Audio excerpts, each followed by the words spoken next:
Look out, here she comes. 네, 안녕하세요 여러분. 아트메신저 이소영 작가입니다. 오늘 이야기할 주제는 2024년 베니스 비엔날레 본전시 작가들입니다. 얼마 전에 2024년 이제 봄부터 열릴 베니스 비엔날레의 본전시 작가 라인업이 공개됐습니다. 본전시가 뭐야? 이런 분들이 있으실 텐데요.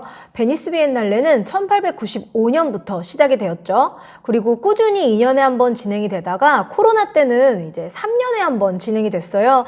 그래서 제가 2022년에 이제 3년 만에 비엔날레에 갔었고, 당시에 이제 너무 기쁜 나머지 거의 매일 영상을 통해 여러분들에게 올려드렸었어요. 그때 정말 많은 분들이, 저 너무 가고 싶은데 대신 이제 제가 가서 그 비엔날레 현장 보여주니까 너무 재밌게 보고 있다라고 이야기해 주셨는데, 저도 물론 올해도 갑니다. 근데 이제 베니스 비엔날레는 이제 어떤 형식이냐면 국가별 파빌리온이 있어요. 예를 들어 프랑스관, 한국관, 일본관 이런 식으로 각 국가별 공간을 파빌리온이라고 부르고요. 이 파빌리온은 그 국가를 대표하는 작가를 선정해서 전시를 합니다. 때로는 작가가 한 명일 수도 있고 여러 명일 수도 있어요. 근데 이제 올해 우리나라는 구정아 작가가 한국관 대표 작가로 선정이 되었죠. 본전시 작가들이 발표되기 전에 알려졌던 사실이고요. 보통 각 국가별로 누가 대표 작가인지를 먼저 오픈을 하고요. 본전시 작가들이 좀 나중에 오픈이 되는 편이에요. 본전시가 뭐냐? 본전시는 매번 비엔날레마다 총 감독이 있어요. 이 총 큐레이터가 지금 동시대에 우리가 반드시 알아야 되는 작가를 주제에 맞게 선정을 합니다. 그러다 보니까 아무래도 파빌리온에도 사람들이 관심이 있지만 본전시에 정말 많은 관심이 있고요. 본전시에 뽑힌다면 좀 세계적으로 많이 알려지는 계기가 되겠죠.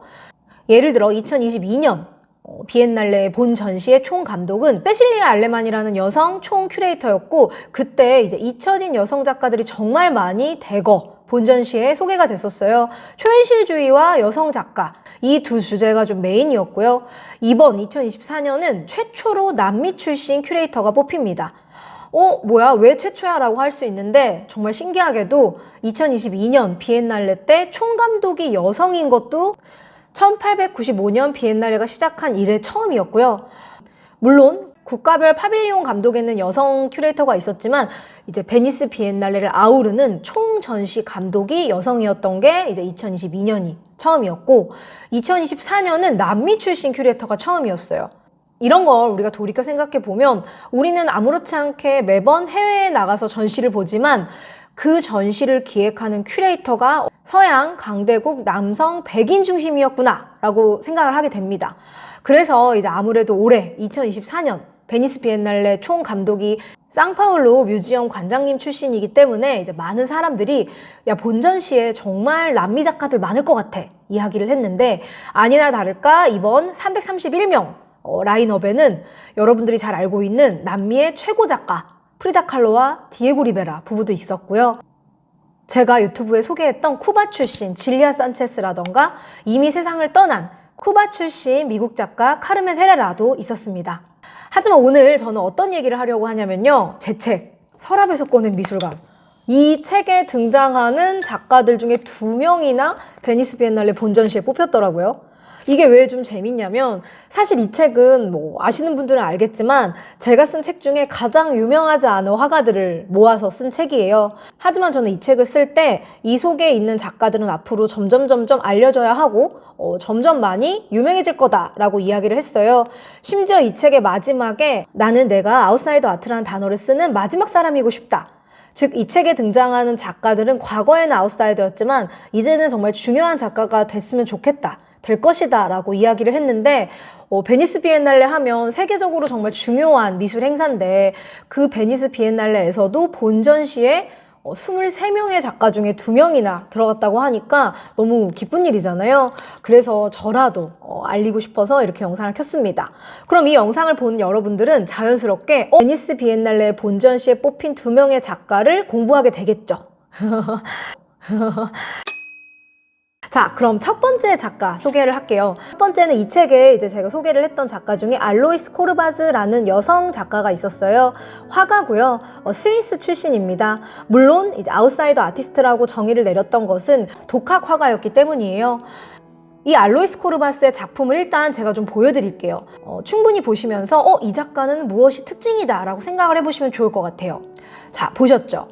제가 이제 강의 때도 많이 이야기를 하는데요. 그림을 볼 줄 잘 모르는 분들도 작가의 작품을 여러 점 반복해서 보다 보면 화풍, 즉 스타일을 느끼게 됩니다.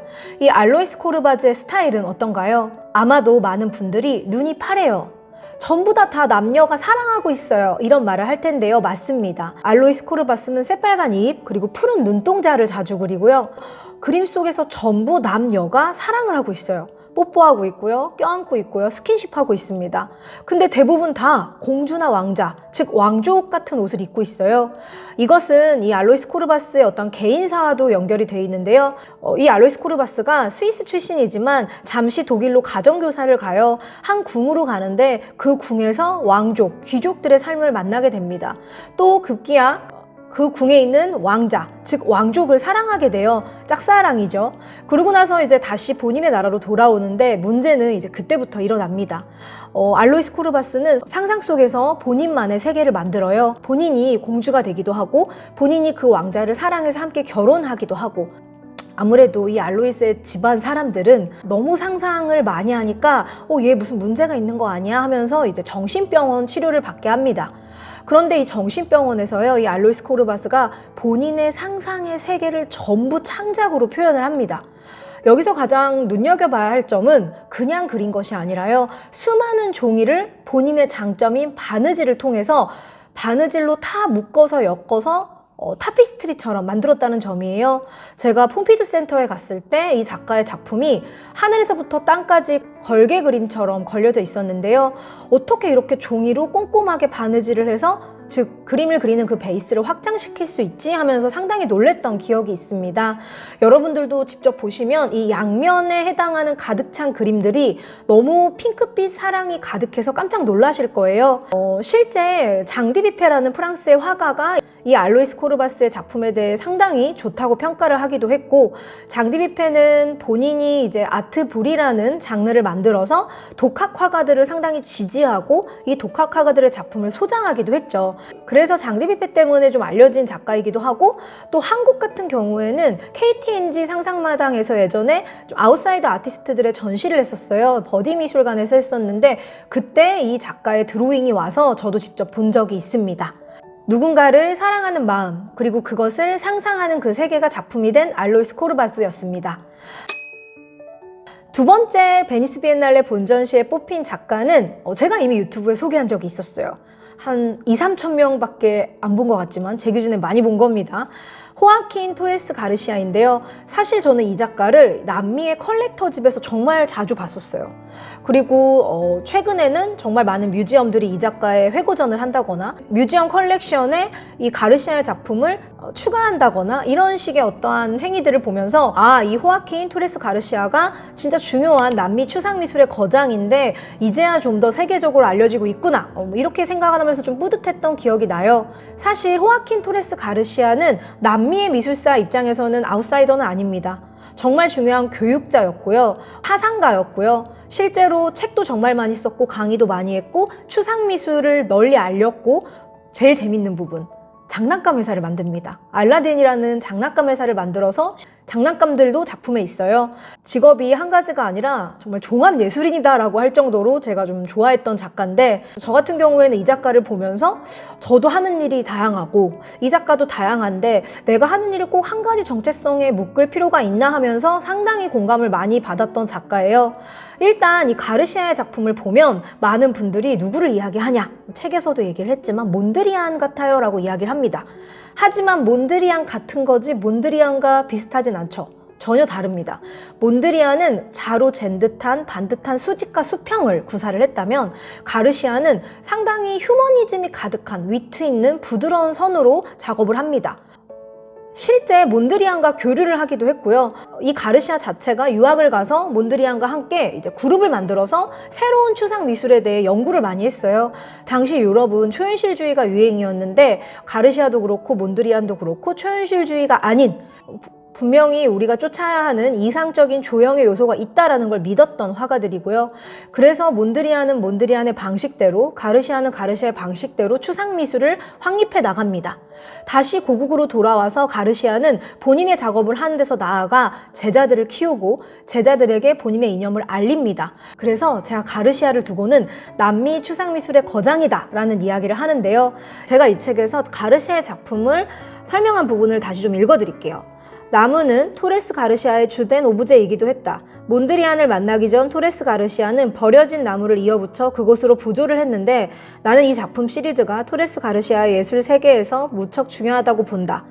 가르시아만의 투박한 소방미, 매끄럽지 못하고 정갈하지 않지만 대상을 단순화하는 과정에서 구상을 추상으로, 추상을 부담 없이 바꾸는 융통성 있는 변곡을 보여준다. 이것이 바로 가르시아 스타일이다.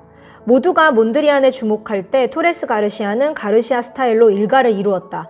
특히 예술 교육인으로서 업적도 큰데 그는 1944년 예술학교를 설립해 많은 후배 예술가를 양성한다. 이 공간에서 남미의 예술가들은 유럽이나 미국과는 다른 새로운 구성주의의 아이디어를 실험해 볼 수 있었다. 오늘은 이렇게 베니스 비엔날레 본 전시에 뽑힌 300명이 넘는 작가 중 제 책 서랍에서 꺼낸 미술관에 소개된 2명의 작가를 만나봤는데요. 제가 이제 서재에서 일을 자주 하니까 다음 영상에서는 2024년 베니스 비엔날레에 뽑힌 작가 중 제가 소장한 작가들이 또 있더라고요. 그 작가들에 대해서 또 짧게 현대미술 공부처럼 소개를 해보겠습니다. 제가 더보기에 베니스 비엔날레 본전시에 뽑힌 작가들 그 링크를 걸어 놓을 테니까요. 시간이 있으신 분들은 이런 작가가 뽑혔네, 이런 작가가 뽑혔네 하면서 좀 공부해 보시면 더욱 재밌는 현대미술 탐구가 될 수 있을 것 같습니다. 그럼 오늘은 여기까지.